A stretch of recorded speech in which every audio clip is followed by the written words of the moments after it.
Hello दोस्तों। मेरा नाम दीपक है। इस समय मेरी उम्र 26 साल है और मैं धर्मपुर मध्य प्रदेश का रहने वाला हूँ। ये कहानी आज से लगभग 3 साल पहले की है। ये कहानी मेरे और मेरे चाची के बीच हुई एक घटना के बारे में है। उन दिनों में बीए के आखिरी साल में था, यानी कि मैं अपने फाइनल ईयर की पढ़ाई कर रहा था। आपको बता दूं कि मेरा ज़्यादा ध्यान उन दिनों पढ़ाई में नहीं लगता था, क्योंकि लास्ट ईयर था।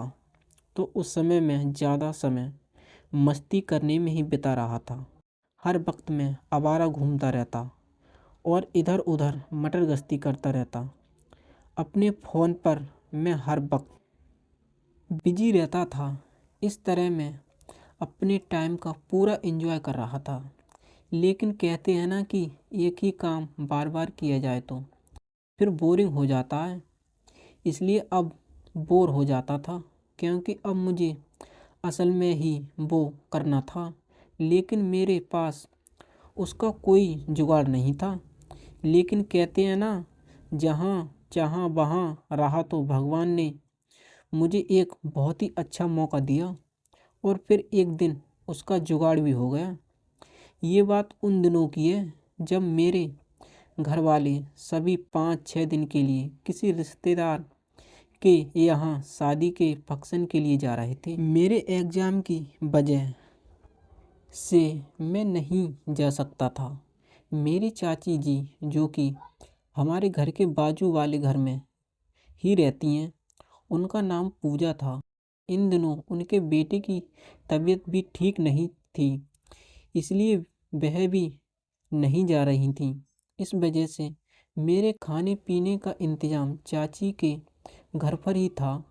कहानी को आगे बढ़ने से पहले मैं आप लोगों को अपनी चाची के बारे में कुछ बता देना चाहता हूँ। मेरी चाची सांवली थी, लेकिन उनको देखकर कोई भी उन पर फिदा हो जाए। वो हल्की सी भारी शरीर की मालकिन, लेकिन ऐसा वजन उन पर काफ़ी अच्छा लगता था, जिसको एक बार देख लेने के बाद तुरंत ही वह 11 डिग्री हो जाता था। लेकिन अभी तक मुझे चाची को छूने का मौका नहीं मिला था। वैसे तो चाची किसी हीरोइन से कम नहीं लगती थी, इसलिए अब मैं उनको वो काफ़ी सपना देख रहा था, मगर अभी तक वह मौका मेरे हाथ आया ही नहीं था। मेरे घर वालों ने चाची के पहले से ही बोल दिया था कि मैं भी घर पर ही रहने वाला था। फिर जिस दिन सब लोग शादी में चले गए थे, मैं चाची के वहाँ खाना खाने के लिए गया हुआ था। उस दिन खाना खाते हुए ही मुझे चाची के वो दिख गए। फिर अगले दिन सुबह चाची के यहाँ पर मैं नाश्ता करने के लिए गया तो चाची ने कहा, जब तुम्हारे घर वाले शादी अटेंड करके वापस नहीं आ जाते तो तुम तब तक मेरे यहाँ पर ही सो जाया करो। मेरे बेटे की तबीयत भी ठीक नहीं है और इस तरह से तुम्हारे यहाँ पर रहने से मेरी भी कुछ मदद हो जाया करेगी। मैं तो चाची की हर मदद करने के लिए तैयार था। जिससे अच्छा मौका मेरे पास और कोई हो ही नहीं सकता था। चाची ने कहा, तुम्हारे यहाँ रहने से मुझे बार बार तुमको घर से बुलाना भी नहीं पड़ेगा, तो मुझे भी आसानी हो जाएगी। मैंने तुरंत हाँ कर दी। फिर मैं अपने कपड़े वगैरह लेकर चाची के पास ही चला गया। अगले दिन मुझे पेपर देने जाना था, तो उस दिन चाची सुबह से ही अपने काम में लगी हुई थी।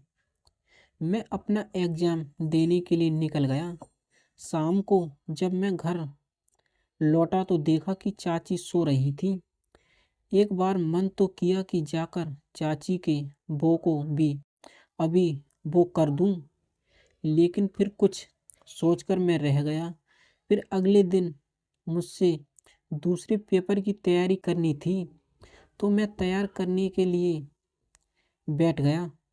रात को चाची ने अपने बेटे को, यानी मेरे चचेरे भाई को, खाना खिलाकर सुला दिया।